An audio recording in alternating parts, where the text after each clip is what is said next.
안녕하세요. 타스건설사무소의 김인환 건축사입니다. 오늘 제가 말씀드릴 주제는 은퇴와 노후 대책을 위해서 건물주가 된 실제 사례를 소개하는 것입니다. 저는 설계와 건축을 하는 건축 전문가로서 많은 건축주들을 만나는데, 오늘은 곧 직장에서 퇴직하게 될 어느 직장인이 자신이 살고 있던 아파트를 팔고 상가주택을 건축해서 은퇴와 노후 대책을 마련한 건축주의 사례를 다음과 같은 5가지 내용으로 말씀드리고자 합니다. 아무쪼록 끝까지 보시면 곧 퇴직을 앞두고 은퇴와 노후 대책에 대해서 염려를 하시거나 또는 이러한 집을 짓고자 하시는 분들, 그리고 부동산, 재테크, 노후 대책 등에 관심을 가지신 사람들에게 조금이나마 도움이 되지 않을까 생각하며, 먼저 보시기 전에 구독과 좋아요를 눌러주시면 저에게도 큰 힘이 되어 영상을 만드는 데 도움이 될 것 같습니다. 그러면 순서에 따라서 첫 번째로 오늘 말씀드리고자 하는 건축주 소개와 건축 목적에 대해서 말씀드려보면, 오늘 소개하고자 하는 이 건축주분은 50대 중반에 비교적 안정적인 직장을 다니시던 분으로 퇴직을 앞두고 있었으며 서울 강동의 한 아파트에 거주하시던 분이었고, 설계와 건축 상담 과정에서 이분의 여러 사정을 듣게 되었습니다. 건축을 하려면 땅값과 공사비 등 자금 계획, 그리고 건축주의 특성과 라이프 스타일 등을 파악한 설계를 하는 것이 중요하므로 건축주와의 많은 대화가 필요하여 이 과정에서 여러 사정을 알게 되었는데, 특히 이분은 상가주택을 지으려는 목적으로 크게 2가지 점을 생각했다고 하였습니다. 첫 번째로는 퇴직 후 노후 대책으로 안정적인 수입을 만드는 것과, 두 번째로는 퇴직 후 할 일을 마련하는 것이었다고 했습니다. 그러니까 이분도 다른 여느 직장인들과 같이 회사를 다니면서 주식이나 부동산, 경매 등 여러 재테크에 관심을 갖고 알아봤는데, 상가주택을 건축하는, 즉 디벨로퍼가 다른 어느 재테크 수단보다도 가장 안정적이고 확실하다고 판단했던 것입니다. 그것은 상가주택을 지어 자신의 사층에 거주함으로써 바로 거주 문제도 해결하면서 1층 상가와 2, 3층 주택에서의 임대비라는 비교적 일정한 안정적인 수입을 창출할 수도 있고, 또 잘하면 디벨로퍼라는 퇴직 후에 새로운 사업거리, 즉 60도 안 된 건강한 나이에 100세 시대라는데 은퇴 후 새로이 할 일로서 이보다 더 좋은 일이 없다고 판단한 것입니다. 다음 두 번째로는 건축 자금과 자금의 흐름에 대해서 말씀드려보면, 이러한 생각으로 많은 생각을 하던 끝에 이분은 디벨로퍼에 대해서 많은 생각을 했기 때문에 처음부터, 즉 건축의 종류와 건축 규모 산정, 예산 책정, 사업성 분석, 대지 구입 등 기획 단계부터 상가주택만을 전문으로 하는 당사와 함께 작업을 시작하게 되었는데, 사실 이는 대단히 효율적인 것이었습니다. 그것은 자금 등 모든 계획과 판단, 특히 대지 선정 과정에서 목적하는 건물에 부합하는지 건축적인 분석과 사업성을 정확하게 평가하는 데 전문가의 도움은 필수적이었기 때문이죠. 그렇게 해서 이분은 자신이 거주하던 아파트와 그동안 보유한 현금 자산, 그리고 대지 구입과 공사비 등 건축하는 동안 약간의 대출을 활용한다면 충분히 이 상가주택 건축을 할 수 있으리라는 계획을 세울 수 있었는데, 특히 건축을 하는 경우에는 그 모든 자금이 일시에 투입되는, 즉 대지 구입도 그렇고 특히 공사비는 공사가 진척되는 상황에 따라서 단계적으로 자금이 투입되는 데다가 공사가 마무리되는 단계에서는 1층 상가와 2, 3층 주택의 임대자가 결정되는 바람에 자금의 흐름은 별 어려움이 없었으며, 가장 다행스러운 일은 최근 아파트값이 상승한 데다가 전세마저 풍기현상을 일으키면서 생각보다 더 많은 금액에 원하는 시기에 자신이 살던 아파트가 매매됨으로써 시기적으로 가장 잘 맞아떨어졌다고 다행스럽게 생각하였습니다.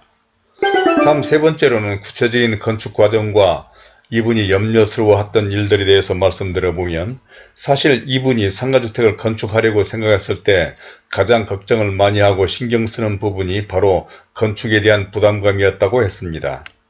그것은 자금 계획이야 막연히 생각해도, 특히 안정적인 직장인으로서 대출도 충분했기 때문에 가장 큰 부분인 자금 문제는 별 걱정을 하지 않았지만, 워낙 건물을 짓는 데 대한 부정적인 말들도 많고, 또한 자신이 보유한 전 재산이 한꺼번에 이 사업에 투자되는, 즉 평생 직장생활만 하던 그에게 이러한 건축사업은 대단히 모험이라고 털어놓을 정도였습니다. 사실 집 짓다가 10년을 늙는다느니 부실공사, 심지어는 사기 등 여러 부정적인 이야기들이 난무하는 데다 또 아무리 많은 생각을 하고 사업성 등을 분석했다지만 설계와 공사까지 합한다면 거의 1년 동안 사업기간이 소요되는 데다가 건축 허가와 사용 승인 등 여러 과정을 거쳐야 하는 건축도 그렇고 가장 관건인 임대가 순조로울 것이냐는 등 일반 건축주들로서는 이러한 점이 당연히 염려가 되었을 것입니다. 그러나 이러한 문제에 대하여 여기에서 하나하나 모두 이야기하기가 어려운데 실제 현장에서는 과거와는 달리 설계나 시공 등 건축 전문가와 업체만 잘 선정한다면 그렇게 큰 염려는 하지 않아도 되며 상가주택인 경우 웬만한 지역이라면 2, 3층의 주택의 임대는 걱정할 필요가 없고 특히 상가주택은 분양사업이 아니기 때문에 큰 리스크가 없다고 말씀드릴 수가 있습니다. 다음 네 번째로는 PM의 활용과 건축 후에 일어난 일들에 대해서 말씀드려보면 특히 이분의 경우 이 이르 모든 과정 그러니까 예산 책정과 건축 규모 산정 그리고 대지 구입 등 기획 단계에서부터 설계 시공 등 거의 전 과정을 당사와 함께 PM 그러니까 프로젝트 매니지먼트 형식으로 진행함으로써 그렇게 큰 어려움 없이 건축을 완료할 수 있었습니다. 이는 당사의 홍보나 자랑이 아니라 만약 건축에 대한 자신감이 없고 걱정이 든다면 그동안 많은 영상에서 설명한 이 CM, Construction Management나 PM, 프로젝트 매니지먼트 방식을 활용한다면 그 누구라도 큰 어려움 없이 건축을 할 수 있다는 것을 다시 한번 말씀드리고 이에 대해서는 아래 더보기에 링크된 영상을 참고하시기 바라겠습니다. 특히 이분은 직장의 메인 관계로 그의 아내가 설계를 비롯한 공사까지 건축의 전 과정을 주도하였고 인터넷을 활용한 설계와 공사 진행으로 직장에 근무를 하면서도 거의 전 과정을 공유할 수도 있어서 효율적이었다고 만족해 했습니다.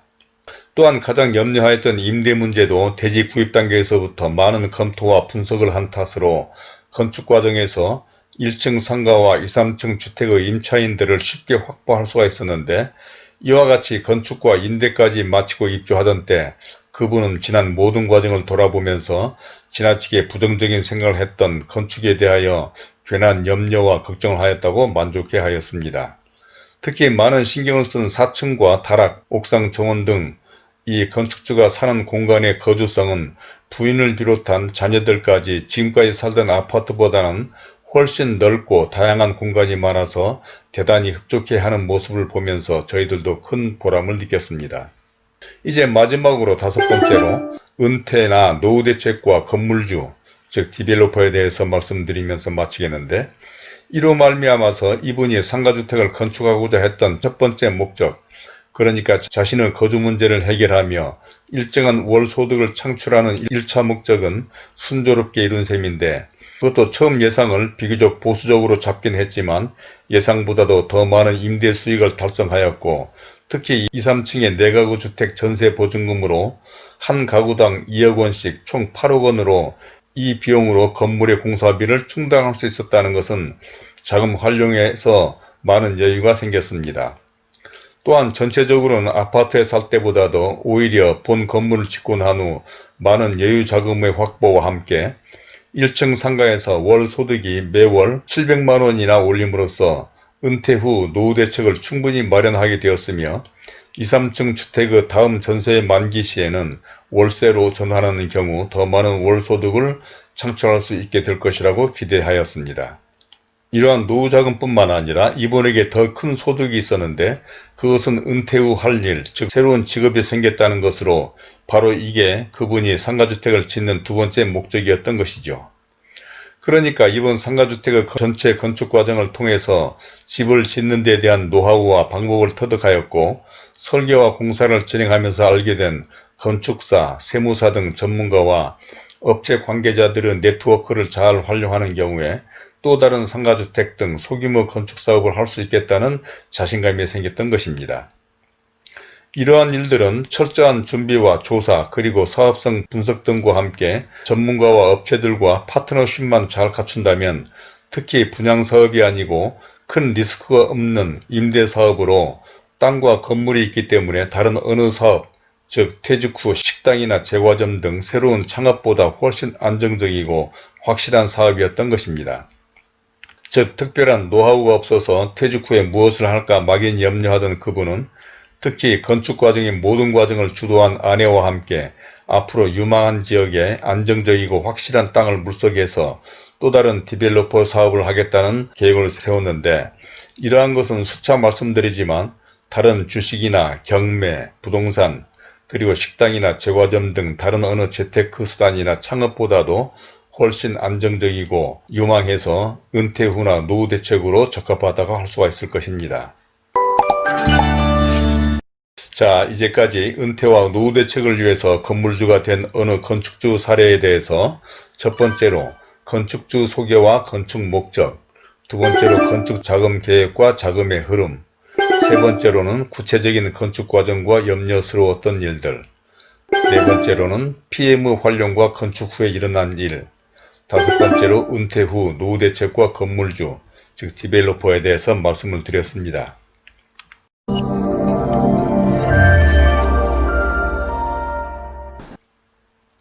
어떻습니까? 물론 이러한 일에도 리스크나 문제가 전혀 없는 것은 아닙니다. 많은 자금과 복잡하고 어렵다는 건축 과정, 그리고 임대차 확보와 상가주택에 대한 이러저러한 부정적인 이야기 등 모든 것이 계획이나 생각대로 되지 않을 수도 있기 때문인 것이죠.